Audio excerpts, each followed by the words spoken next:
Vamos a sumar un poco esta tarde. Empezamos a charlar hace un rato con Dayana Galeano, de la Red de Salud Mental Comunitaria, ex trabajadora del Ministerio de Mujeres, Géneros y Diversidad, acerca de un poco lo que estaban viendo sobre esta denuncia de violencia de género de la ex primera dama contra el ex presidente Alberto Fernández. Y decía, vamos a sumar a alguien que viene también desde los feminismos, ayudándonos a pensar, y desde la universidad también en su momento ayudándonos a pensar sobre estos temas.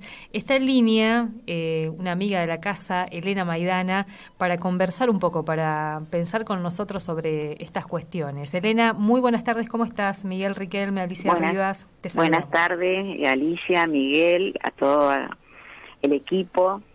Muy buenas tardes. Que siempre... Buenas tardes, buenas tardes. Elena, ¿qué estás viendo estas semanas a partir de esta denuncia, de cómo se trató, un poco también de cómo se mediatizó, se espectacularizó? ¿Qué estás viendo? Mira, en relación al caso de Fabiola y Alberto, al culebrón, como porque se arma tipo un melodrama, con mucha dedicación mediática, mucho foco mediático, y también de las redes. Lo que desde mi lugar como feminista, también como pensadora de lo que nos pasa, de lo que ocurre, en primer lugar digo, Fabiola es una víctima, es víctima de violencia de género.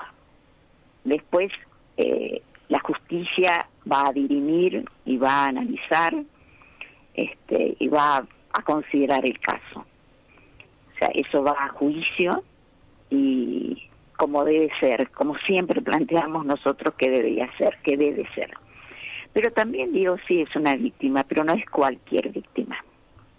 No es cualquier víctima de violencia de género por su clase social en primer lugar, y también por la posición, por el lugar que ha ocupado de ex primera dama, pero no ex primera dama de cualquier partido, de cualquier movimiento, sino ex primera dama de un gobierno que representó a un partido y a un movimiento político histórico que hoy se está queriendo extirpar de raíz, o sea, hacia el cual van muchos de de las confrontaciones, de los ataques. O sea, está en la mira ese movimiento, ese partido peronista, el peronismo, el progresismo, el populismo, el kirchnerismo, todo lo que tiene que ver con que a ellos a los que están en el gobierno le sienten tufo de izquierda, tufillo de izquierda, huele mal, debe ser extirpado de raíz. Entonces no es tampoco cualquier ex primera dama. Entonces en este caso no solo se dirimen violencias de género, sino violencias de otro tipo. Se está dirimiendo otra conflictividad política, histórica, social, que tiene sus años. Entonces, eso por un lado, no es cualquier víctima de violencia de género. Aparte, es muy evidente por razones de clase, cuántas mujeres presentan denuncias que no son tenidas en cuenta, que no son escuchadas, cuántos juicios demoran años. O sea, la respuesta a las víctimas de violencia de género suele o negárseles o demorarse. En este periodo, ¿cuántos casos de femicidio ha habido por no atender denuncias, por no hacer caso a denuncias en las policías, en los juzgados, en los sitios donde debería haberse atendido? Entonces, eso por un lado. Por otra parte,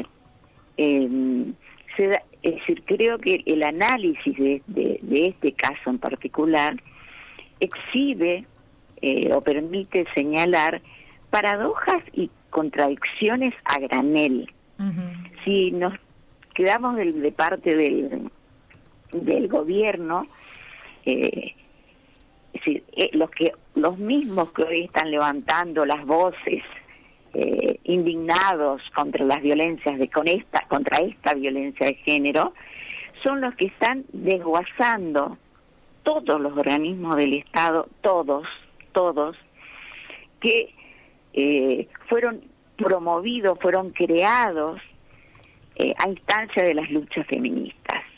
Oye, todo eso se ha desarmado desde el ministerio, los programas que estaban creados y organizados para proteger a las mujeres. La línea 144 se transformó en una línea para atender cualquier violencia. Y eso, por un lado, que demora, genera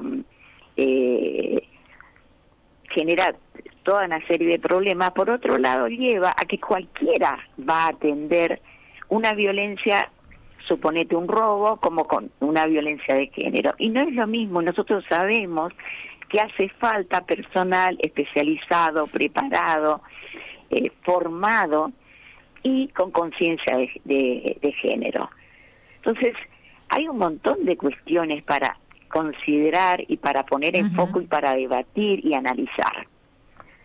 Además es un caso, Elena, que como vos decías, está siendo utilizado no solo para deslegitimar todo lo que se fue construyendo y se fue también visibilizando en estos años, desde la necesidad inclusive de tener áreas fortalecidas, un ministerio de mujeres, género y diversidad, políticas con presupuesto que nunca fueron suficientes, hasta todo lo que se ha hecho, ¿no? Pareciera que por esta situación del expresidente denunciado por violencia de género, todo lo que venimos reclamando no tiene valor, no sirve.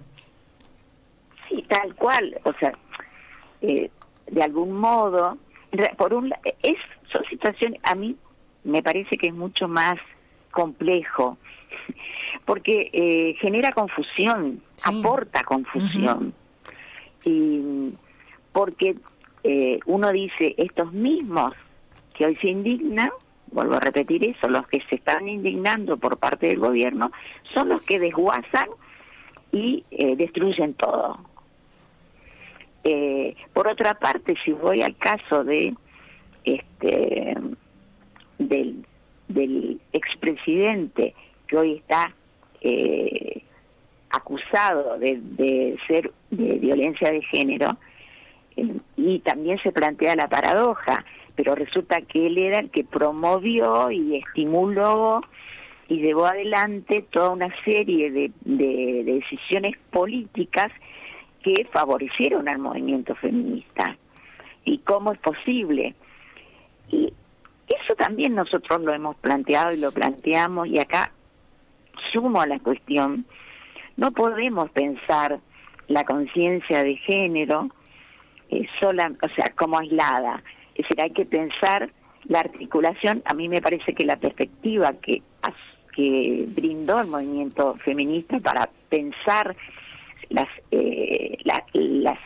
sociedad, las relaciones sociales, que es la perspectiva de la interseccionalidad, me parece muy necesaria de tener en cuenta, porque hay que sumar a la conciencia de clase, la conciencia de género, la de raza, la de infancia, la medioambiental. O sea, nosotros vivimos en sociedades profundamente desiguales y por varias razones y por varias cuestiones. La de género es una, la de clase es otra.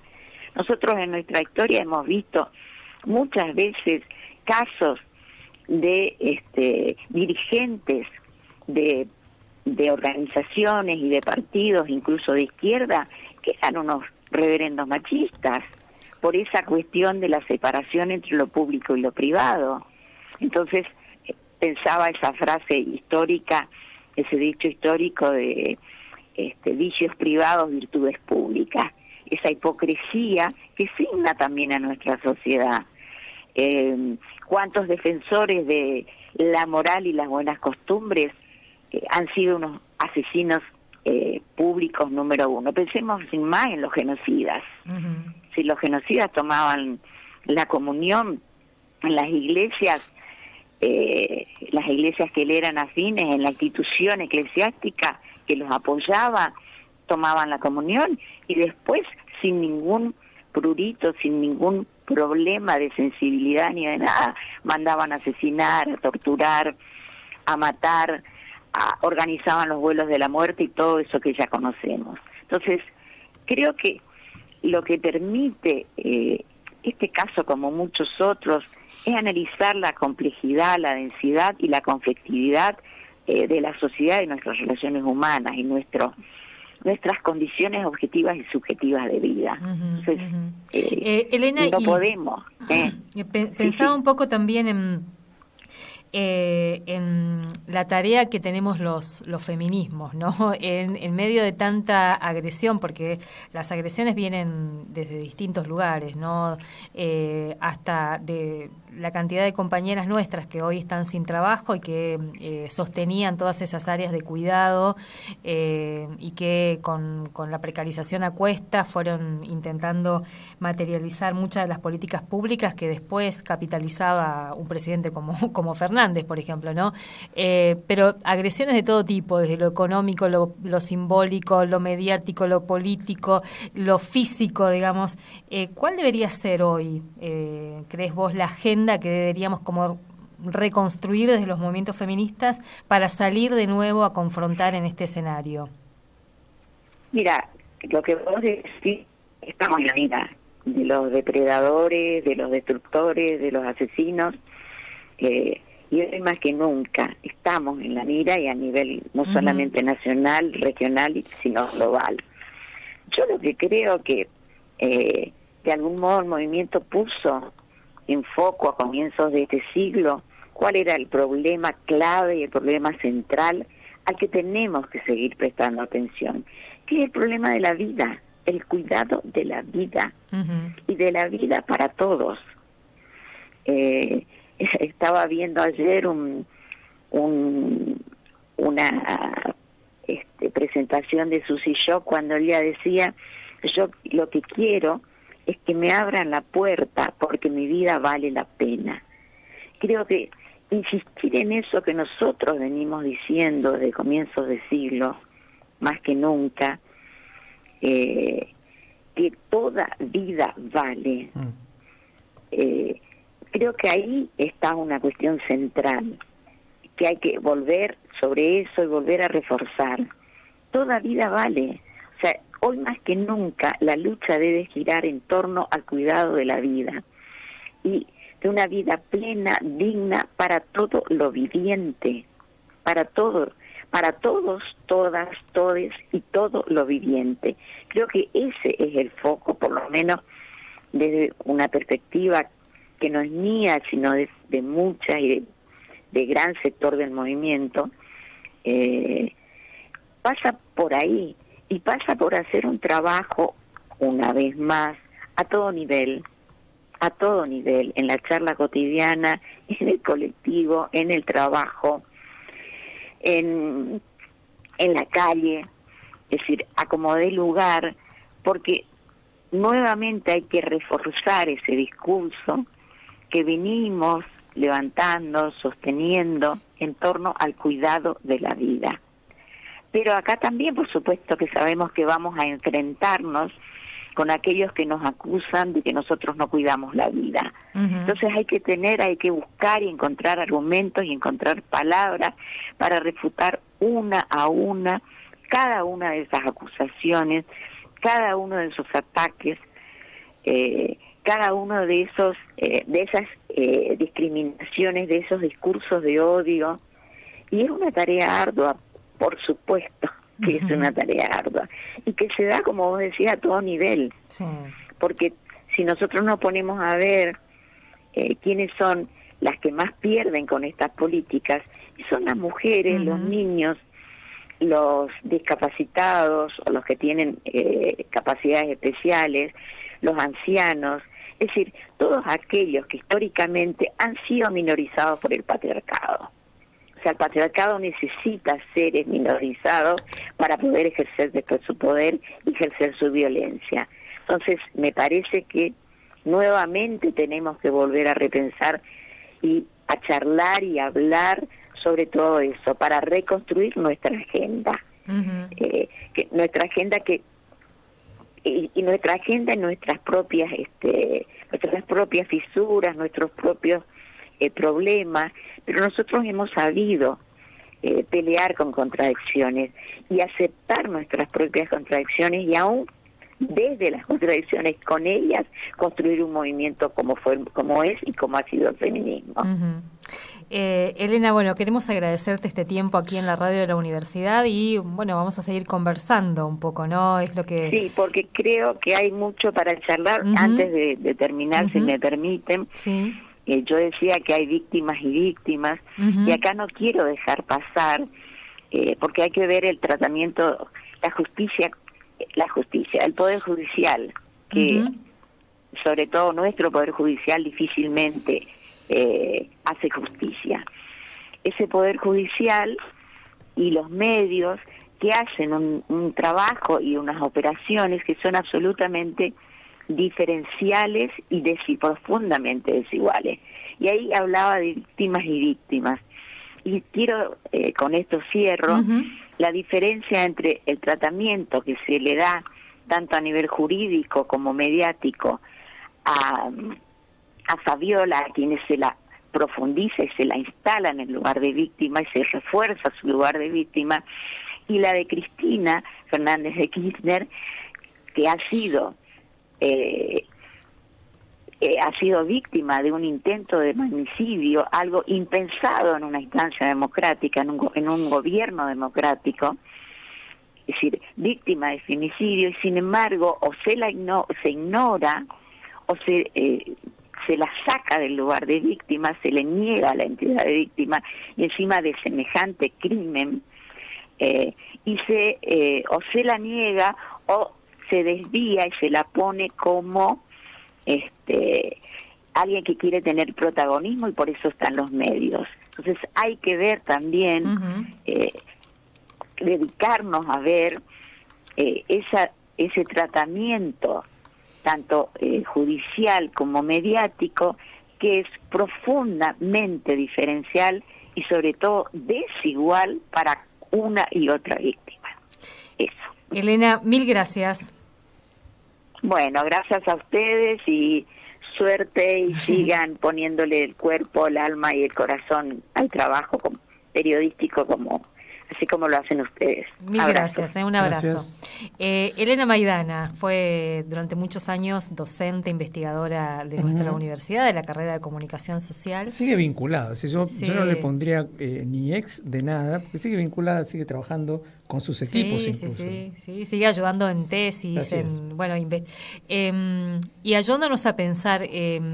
Yo me voy llevando como algunas tareitas para seguir profundizando. Pensaba cuando se conocieron los resultados de las elecciones y se consolidó el triunfo de Javier Milei, la primera reunión en posadas que armamos desde los movimientos feministas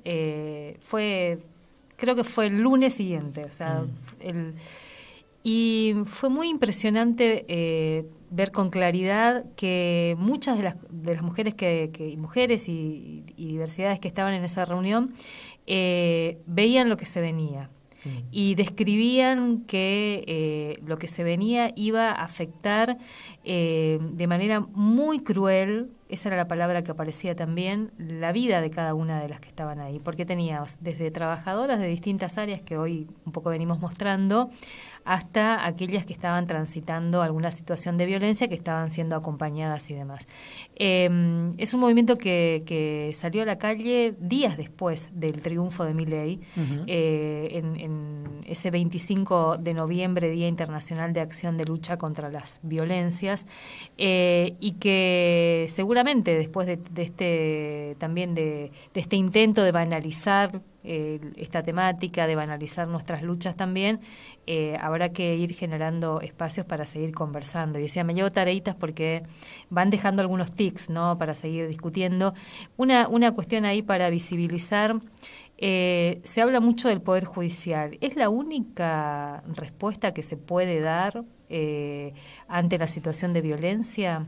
¿Es la que nos interesa a un sector de los feminismos fortalecer esa respuesta, ese poder que ya de por sí es absolutamente patriarcal, en algunos lugares es hasta sumamente antidemocrático? Bueno, ¿es por ahí o hay que seguir explorando también otras formas de abordar esta temática? Y lo último que decía Elena, que es una discusión también dentro de los feminismos, esto de la buena víctima y la mala víctima.